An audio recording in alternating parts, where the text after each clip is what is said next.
Baik, pemirsa Anda masih menyaksikan Apa Kabar Indonesia Malam dan kembali kita akan membahas mengenai bagaimana kira-kira peluang Timnas Indonesia, skuad Garuda untuk terus bisa memelihara asa menuju Piala Dunia 2026. Ini kita juga sambil terus melihat bagaimana situasinya di Australia, di sekitaran Sydney Football Stadium pasca pertandingan yang berlangsung, di mana ya pastilah penonton atau mungkin supporter ini merasa kecewa dengan apa yang sudah kita lihat bersama di pertandingan sore ini tadi, Bung Nigara. Tapi kalau kita lihat potensi ke depan dan peluang yang mungkin bisa masih terus diupayakan oleh Indonesia seperti apa, Bung? Ya, saya kira ya. Jadi peringkat 3 itu masih sesuatu yang sangat mungkin bisa kita capai. Tapi itu tadi ya, secara offline tadi kita udah bicara, kecuali kita bisa memenangkan pertandingan lawan Bahrain, kemudian kita menang juga lawan Cina gitu. Kalau lawan Jepang nggak usah kita hitung lah gitu. Itu aja kuncinya. 2 kali menang itu insya Allah peringkat 3 dapat. Oke, dan nanti di Bahrain ini nampaknya kita boleh menaruh optimisme cukup tinggi, Bung Nigara? Saya kira ya, main di rumah kita soalnya. Oke, main di rumah kita jadi kekuatan tersendiri. Betul. Bung Hensat melihatnya juga seperti itu. Kalau main di kandang sendiri biasanya confidence-nya, percaya dirinya semakin meningkat begitu? Kita tadi itu main di kandang lawan ini 10 menit pertama tuh ya confidence-nya luar biasa udah itu. Pede sebenarnya ya. Udah pede banget, walaupun saya kaget juga tuh. Waduh, waktu penalti, Bang Nigara, Bang Ferry, kita bisa unggul duluan ini. Ternyata tiangnya udah diincar lama itu pakai Phoenix tuh. Jadi tiangnya kena tiang deh. Jauh kayaknya. Tapi mudah-mudahan nanti 25 Maret nanti ya, jelang Idul Fitri, mudah-mudahan kita bisa meraih poin penuh tuh melawan Bahrain. Dan sekaligus juga melampiaskan kekesalan kan. Kita masih ingat tuh bagaimana kita dikerjain waktu itu di Bahrain kan. Pokoknya mesti ngegolin Bahrain waktu itu kan.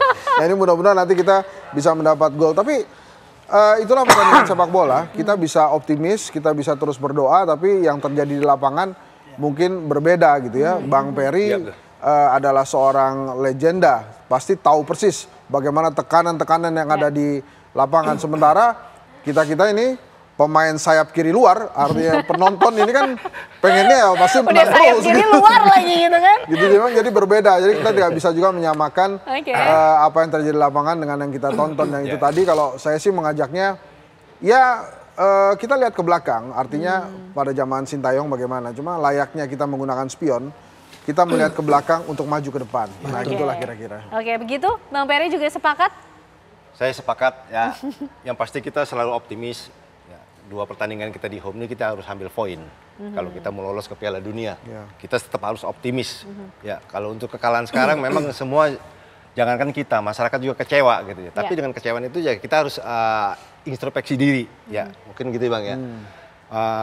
Mudah-mudahan kedepannya ini tim dengan kekalahan ini kita ambil hikmahnya. Oke, diambil hikmahnya hari ini. Masih ada waktu, berarti kan 5 hari ya, Bung Nigara ya, 25 Maret. Nah ini malah gini Ken, kalau tadi kita menang, apalagi menang besar, kita ini besar kepala dan itu berbahaya, sangat berbahaya. Jadi ini apa yang terjadi hari ini, fakta yang nggak bisa kita hindari. Bos, sepak bola adalah olahraga, olahraga itu adalah proses. Yang sulit kita ini selalu prestasi by accident. Champion by accident. Ini yang terjadi berkali-kali. Nggak pernah tuh ada pembinaan proses, dan nggak ada. Nah sekarang kita menghadapi proses yang faktual nih proses. Sama kalau kita di politik. Ya kan, kampanye nggak turun kampanye, mana bisa dipilih orang. Butuh waktu, butuh proses. Nah justru itu, makanya saya seneng nih ada hands up nih. Jadi ngomongnya nyampur politik, saya seneng jadinya. Gitu. Jadi memang kayak gitu. Ini prosesnya belum dimulai, terus mau menang. Waduh. Tapi 5 hari lagi, Bung Nigara, kita patut terus memelihara asa itu, peluang dan harapan itu. Insya Allah, kan gini, paling tidak ini satu pelajaran udah kita dapat. Dia udah tahu nih, oh kelemahan dia ini nih. Dia pemain yang dipasang, oh ternyata keliru. Mudah-mudahan ya, mudah-mudahan. Ini versi saya. Oh ini ternyata betul nih. 4 pemain yang zaman Sintayong di belakang ini nggak boleh diganggu nih. Nggak boleh diganggu. Nah lalu di tengahnya sama depannya ini yang dibenerin. Karena Sintayong tuh nggak bisa bikin gol. 5 tahun kita Sintayong kan minim sekali golnya kan. Second line turun buat gol ya. Ini kan faktual, betul nggak? Nggak bisa. Tetapi gawang kita juga cuma sama Jepang kebobolan banyak. Loh, ini mau Australia kita kebobolan gitu banyak, gitu. Nah makanya proses harus dijalani, harus dilewati. Ini proses.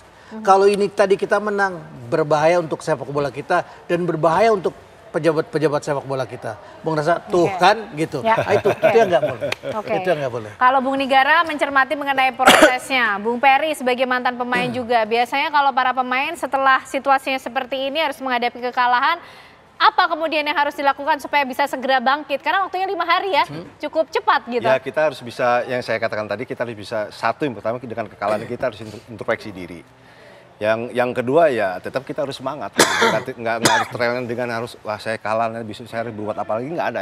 Kita harus semangat terus, kita harus menjadarin yang kemarin ya sudah yang kemarin, yang untuk besok ya kita harus berbuat yang lebih baik lagi. Oke, itu yang kemudian harus didengar juga oleh para pemain timnas Indonesia kita ya Bung Nigara. Bung Hensat, 3 poin berarti wajib besok ketika melawan Bahrain, sepakat ya? Oh iya harus 3 poin dan semoga ya kalau mainnya Ole begini, mudah-mudahan dia bisa cetak lebih banyak gol di sana. Mudah-mudahan juga bisa semakin klop dengan Struijk ya. Tadi saya ada catatan juga tentang Tom Haye ya. Tom Haye menurut saya mainnya di bawah perform tadi, tidak seperti biasa yang dilakukan gitu. Setuju. Biasanya dia memberikan umpan-umpan matang yang enak banget itu buat. Nah ini sekarang kelihatannya dia agak kebingungan, bahkan beberapa kali sempat kehilangan bola. Mudah-mudahan itu tidak terjadi lagi di GBK nantinya. Oke. Mudah-mudahan itu tentunya menjadi pembelajaran bagi kita semua hari ini, apa yang sudah kita hadapi bersama, meskipun kekalahan harus dihadapi oleh timnas Indonesia, tapi kita semua sepakat terus memberikan semangat untuk timnas Indonesia nanti 25 Maret melawan Bahrain untuk 3 poin menuju perburuan tiket ke Piala Dunia 2026. Terima kasih Bung Nigara, Bung Peri, Bung Hensat malam hari ini sudah bergabung bersama kita di Apa Kabar Indonesia Malam.